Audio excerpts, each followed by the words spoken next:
With the recent moves the Raiders have made, it's starting to make a little bit more sense what the draft could look like at the end of April. That plus a whole lot more comes up on Monday's edition of the Locked On Raiders podcast for March 18th, 2024.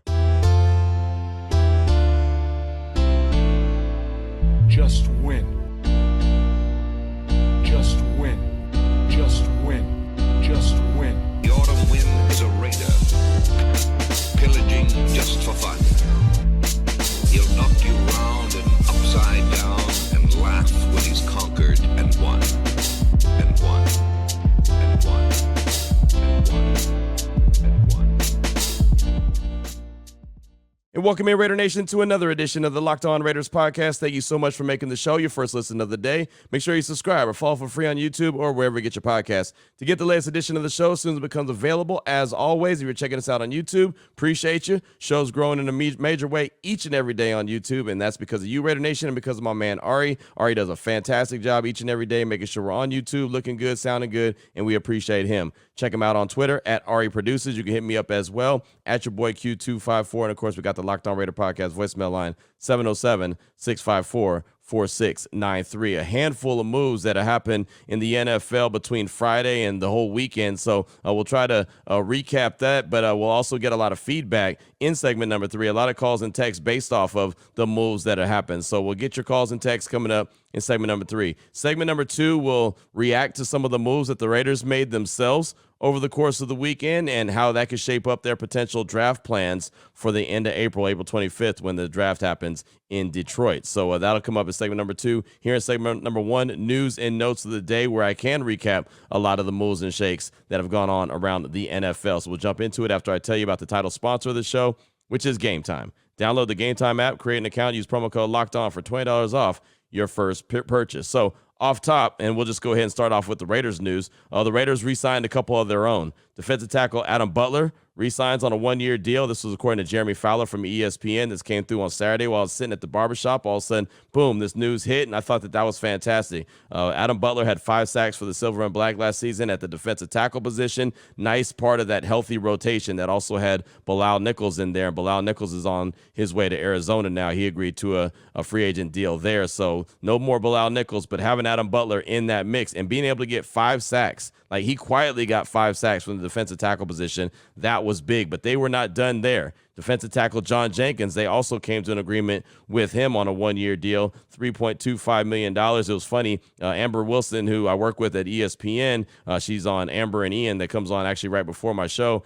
She tweeted out about the news for John Jenkins, and she texted me and said, hey, I just broke some Raider news on my Twitter timeline, but nobody that follows me cares about the Raiders, but your followers do, so go check it out. And she had tweeted out about the John Jenkins news. Well, Amber Wilson is also a lawyer, so John Jenkins is a client. So she told me, hey, he had plenty of different options, but he chose to return to the Silver and Black, like what they had going on, particularly with Antonio Pierce. So I know we've had a lot of conversations about, do guys want to play for AP or not? Guys want to play for AP. It might not be the number one thing that they're talking about. It may not be what they're pounding the table for, but even John Jenkins had multiple suitors for his abilities and what he could do, his services, and he chose to return to the Silver and Black. 1 year, $3.25 million. That was negotiated by Amber Wilson, and she immediately tweeted about it. So bring back 2 of those guys to put into the middle of that defense. Of course, Christian Wilkins, we know that was the big ticket that the Raiders got in free agency. And it's funny, I saw somebody on Twitter say, hey, guys, the Raiders finally did something. They finally made some noise, but he was just joking. It wasn't being serious about it. But when you think about what they've done in free agency, it's not bad at all. They got the biggest ticket guy in Christian Wilkins immediately, right? They were able to come to agreement with Gardner Minshew immediately. They brought in a tight end to replace the tight end that they lost in Austin Hooper. They brought in Harrison Bryant. So that's 3 outside free agents. They re-signed a couple of their own guys like Andre James. So now you don't have to move Dylan Parham to the center position. They bring back Amir Abdullah. So he's a different change of pace type back. Plus he's a special teams guy, and so the Isaiah Palomao, that's another guy. Jordan Meredith is another guy. But being able to bring back Adam Butler and John Jenkins, I thought was a big deal. And again, part of that rotation, you can start to see how it's starting to take shape. And we'll talk about that coming up in segment number 2, as a matter of fact. Also, we found out that Justin Fields, after a lot of speculation, a lot of conversation, he's on his way to the Pittsburgh Steelers. It only made a lot of sense after the Pittsburgh Steelers decided to trade away their used-to-be starter, Kenny Pickett, to the Philadelphia Eagles, and that blew my mind that because Russell Wilson went to Pittsburgh, Kenny Pickett was like, yeah, thanks, but no thanks. Let me get up out of here. Trade me somewhere. So now he's going to be a backup in Philadelphia, which is a conversation for a whole nother day. But once that happened, it made all the sense in the world that Justin Fields could be in line to be a Pittsburgh Steeler. So they decided to make that move happen. The Bears traded Justin Fields for a 2025 6th-round pick that goes to a 4th-round pick based on play time. So a conditional 4th-round pick in 2025. So to me, that just told me what the NFL league thought about Justin Fields as a quarterback. I know I saw a lot of Raider fans saying, why couldn't the Raiders do that? They obviously did not think that Justin Fields was a good fit. They thought Justin Fields was more of an issue than Luke Getsy, as they hired Luke Getsy to be the offensive coordinator. I've been talking about it for a while. I didn't see Justin Fields as a guy that was going to be in play for the Silver and Black, especially after they signed Gardner Minshew. There's just too many questions. Minshew is not some long-term franchise guy. Aiden O'Connell, obviously the jury's still out. And then Justin Fields, that would have been too much maybe, I felt like, in that quarterback room. So they've got to go and get somebody and add somebody to that quarterback room that they feel like could be their franchise guy moving forward long-term, or maybe it's going to be Aiden O'Connell, but there's going to be another addition added to that room. So we'll see what happens sooner rather than later, whoever they decide to add to that room. So if you just want to recap all the moves that have happened, the Bears traded Fields. The Commanders, who are sitting there at the number 2 overall pick, they traded Sam Howell to the Seahawks. The Patriots, they traded Mac Jones, who were there with the number 3 pick, to the Jacksonville Jaguars to back up Trevor Lawrence. Then Minnesota, the Vikings on Friday, they traded with the Houston Texans. So now they have the number 23 overall pick in the first round. So now they have multiple picks in the first round that they're going to try to use and parlay into the number 4 overall pick, 4 or 5 number, to try to go and get their quarterback as well. So you're seeing it's going to be a lot more difficult, right? We already knew it was going to be difficult for the Raiders to get up there and try to go get their quarterback. I've been saying since the combine, none of this is surprising to me. I've been saying since the combine that the Raiders have to get to number 2 to go get their guy. I still believe they have to go to number 2 to get their guy, but it's still going to be difficult. Again, it looks like Washington's definitely going to, well, all three.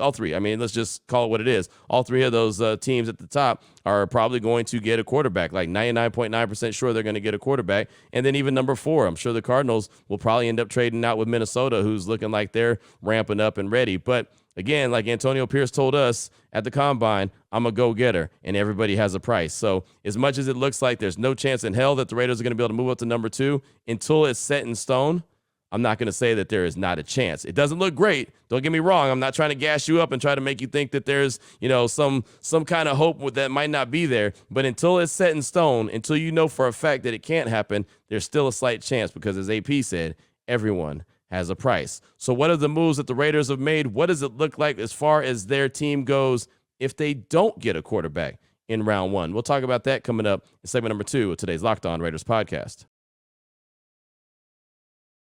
Before we do that, though, I want to tell you about Robinhood. Did you know that even if you have a 401k for retirement, you can still have an IRA?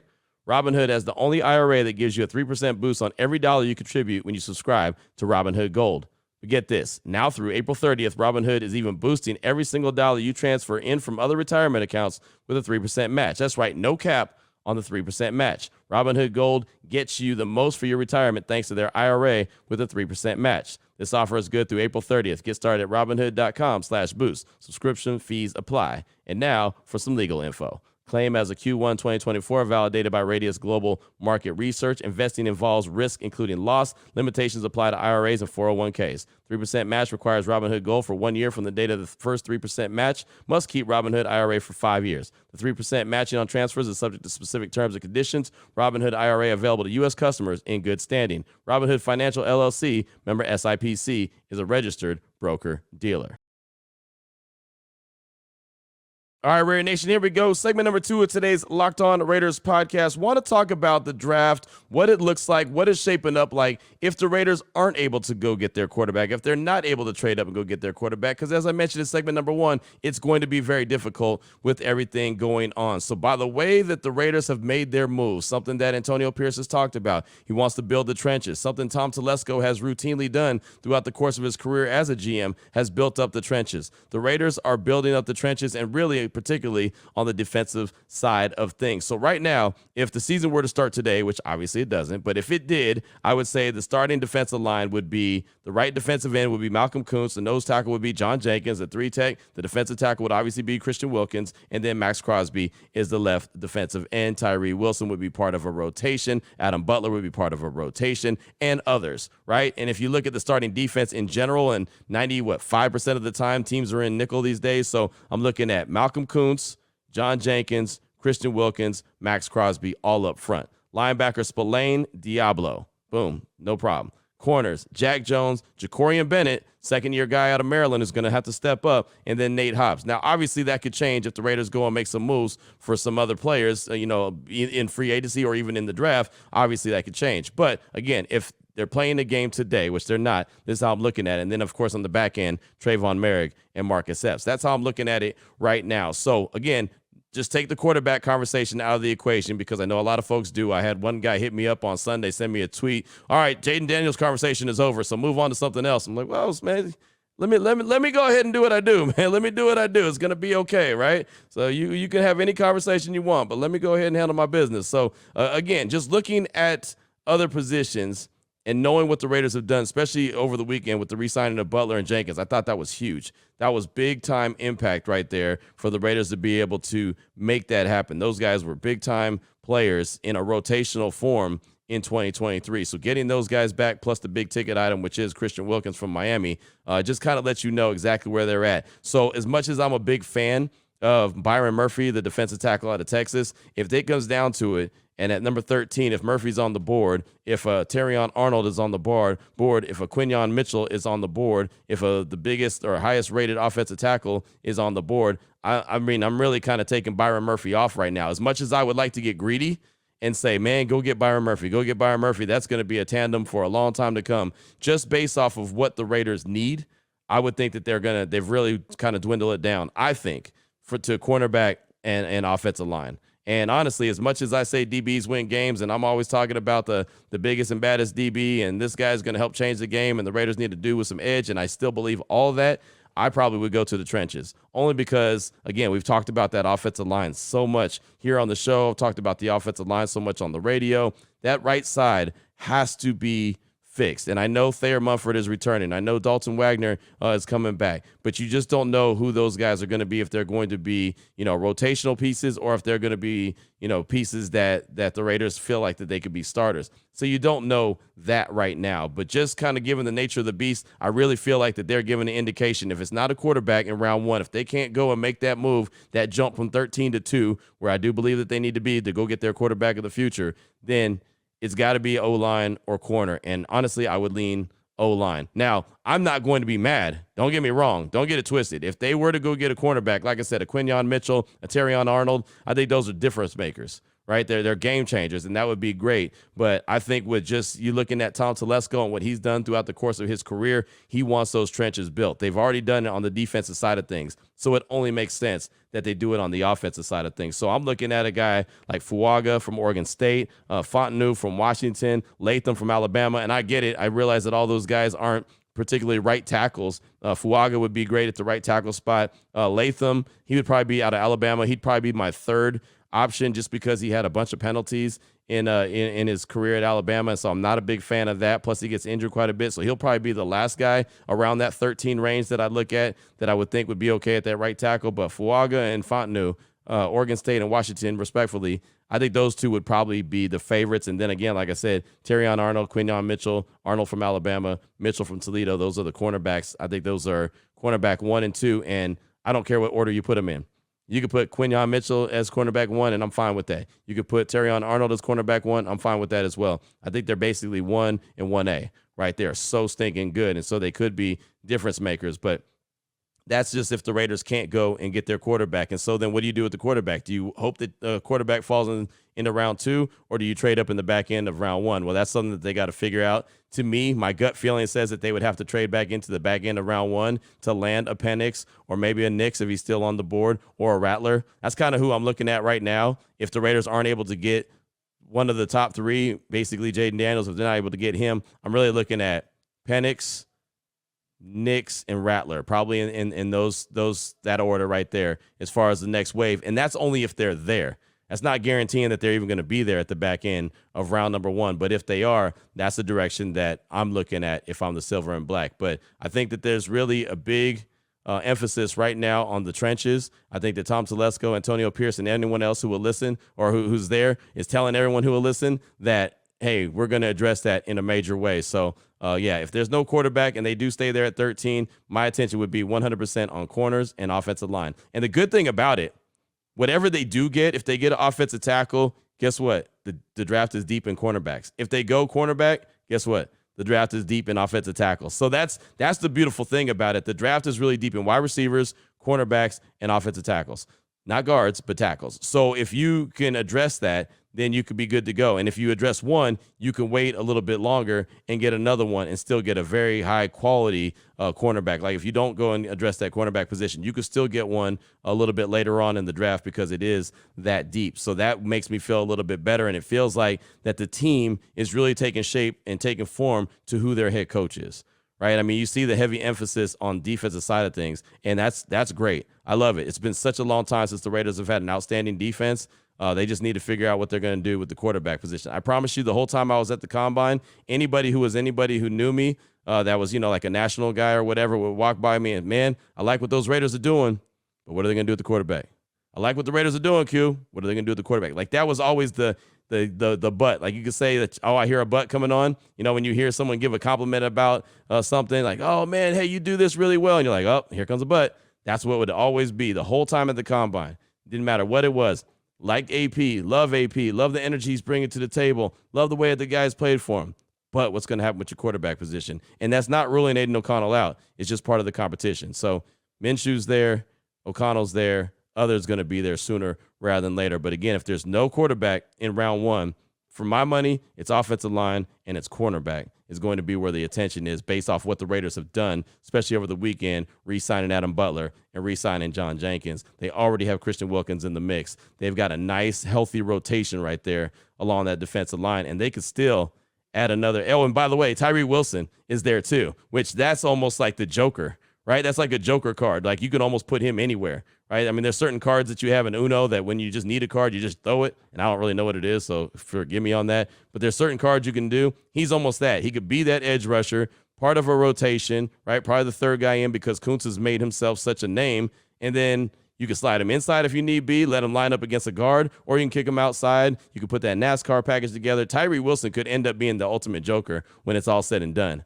Right, he could be that guy that could be the game changer. And that's what I was talking about on my radio show on Friday. Tyree Wilson has to be a difference maker in 2024. He has to find some way. I'm not going to put a number of like sacks that he has to have, but he's got to find a way to be a difference maker for this Raiders team to show why the previous staff drafted him at number 7 overall. I believe that they've got a good idea. I like a lot of the players that they brought in. I give Dave Ziegler a lot of credit. I know a lot of people don't want to do that. That's fine. We can agree to disagree. That's okay. I got respect for that. But I think he did some really good things, and you're starting to see a lot of the players that he brought in, his staff brought in, are starting to pay their dues with the silver and black. And even guys like Jenkins and Butler, who were one-year guys, got re-signed because of what they were able to do in 2023. So that's all I got for you for segment number 2 of today's Locked On Raiders podcast. Kind of just talking about what the draft would look like if the Raiders can't get a quarterback and they sit there at number 13 based off of what they've done so far in free agency. In segment number 3, your calls and texts, draft that Locked On Raider podcast voicemail line, 707-654-4693. That comes up next here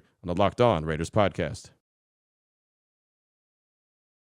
Before we get to that, though, I do want to tell you about the title sponsor of this show, which is Gametime. You shouldn't have to worry when you buy tickets to your next big event. Gametime is fast and easy. You can buy tickets to sports, music, comedy, theater, whatever is near you, they got you. They got great last-minute deals, all-in prices, view from your seat, and their best price guarantee. Gametime takes the guesswork out of buying tickets. They've got the last-minute tickets, the flash deals, the zone deals, easy to find and buy tickets for every kind of event in your area. Matter of fact, you get to see the view from your seat before you even buy it, so you know exactly what to expect when you arrive. All-in prices show your total up front. You know you're getting a great deal before you go to check out. Buy tickets in seconds with 2 taps. Bada boom, bada bing. Right now, take the guesswork out of buying tickets with Gametime. Download the Gametime app, create an account, use promo code LOCKEDON for $20 off your first purchase. Terms apply. Again, create an account, use the promo code LOCKEDON, LOCKEDON for $20 off. Download Gametime today. Last-minute tickets, lowest price guaranteed.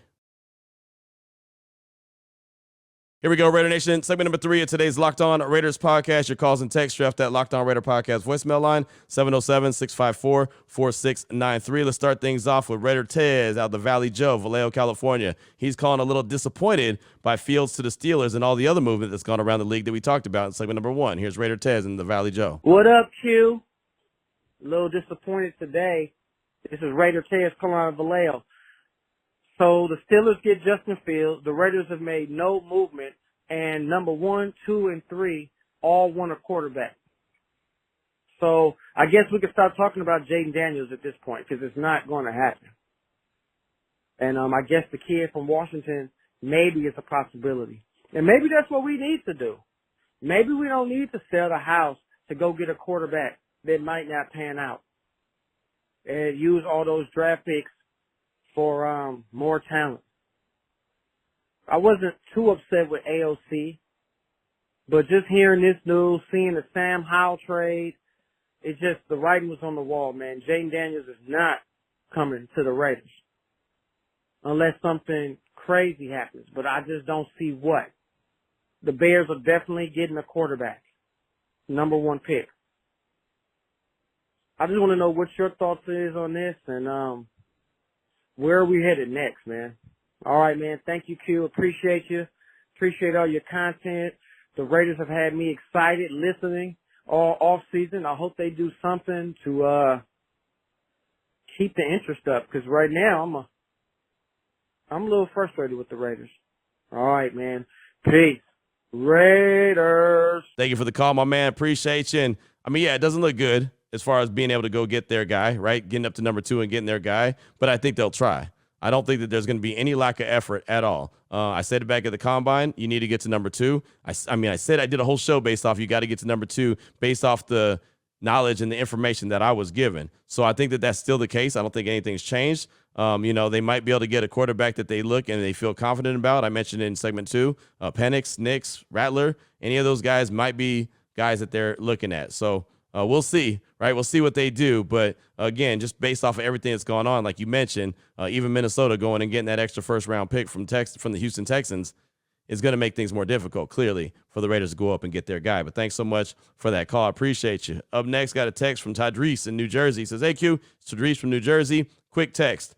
It's not a quick text. It's very lengthy. But he says, I know that AP is humble and is willing to bring in extra coaches to help him with things he don't know. I think it's funny his offseason moves. He likes to make moves with things that he's familiar with. I just hope that he didn't make a mistake by bringing in the offensive coordinator because he was very familiar with them whooping our backside the one game we played Chicago.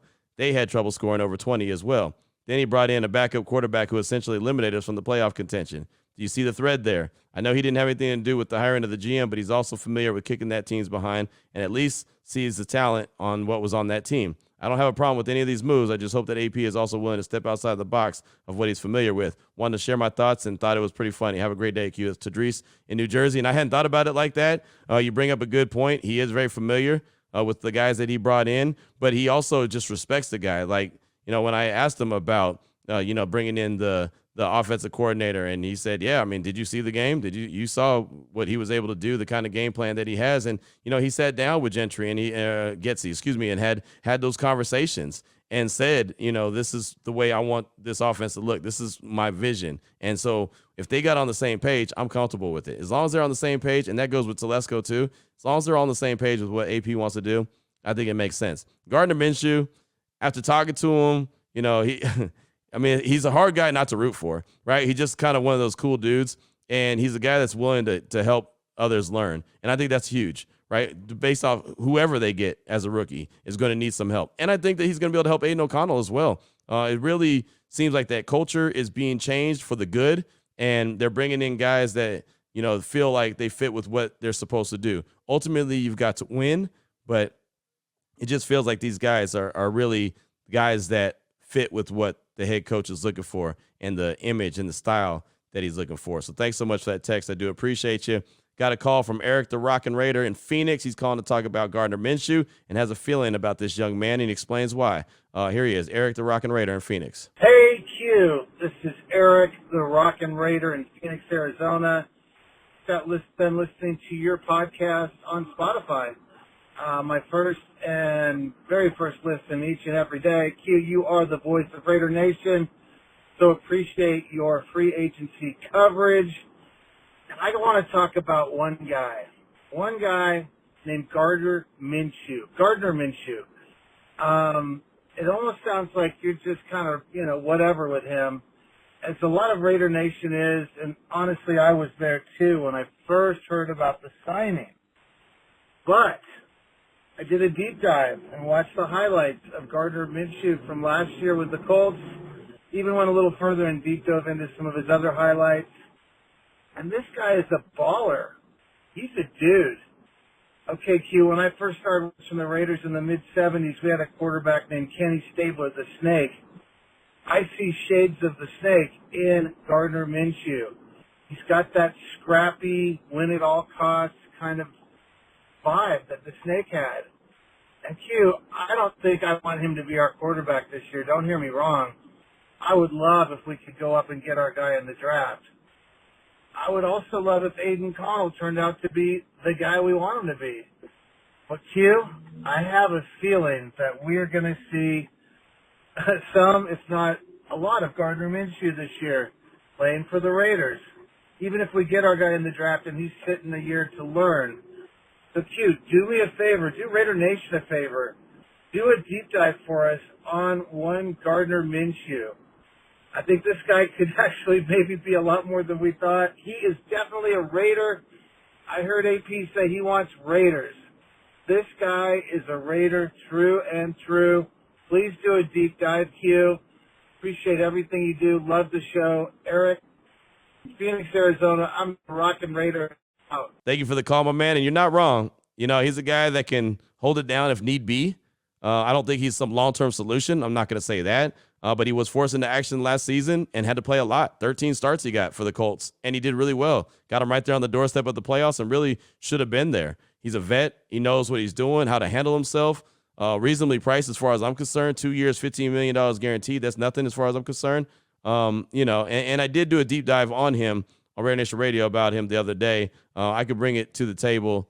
I may be able to bring it to the table for tomorrow's show. I did that with Jake Arthur from Locked On Colts. He did a really good breakdown of Gardner Minshew, so maybe I'll get a few of those sound bites and bring to the show coming up tomorrow. But, Eric, thanks so much for the call, my man. I do appreciate you. And, again, I think he's a good addition to that Raiders quarterback room. Up next, got a text from 209 Cocaine Raider. Said, what up, Q? It's 209 Cocaine Raider coming to you from the Valley of the Sun. I'm going to make this quick.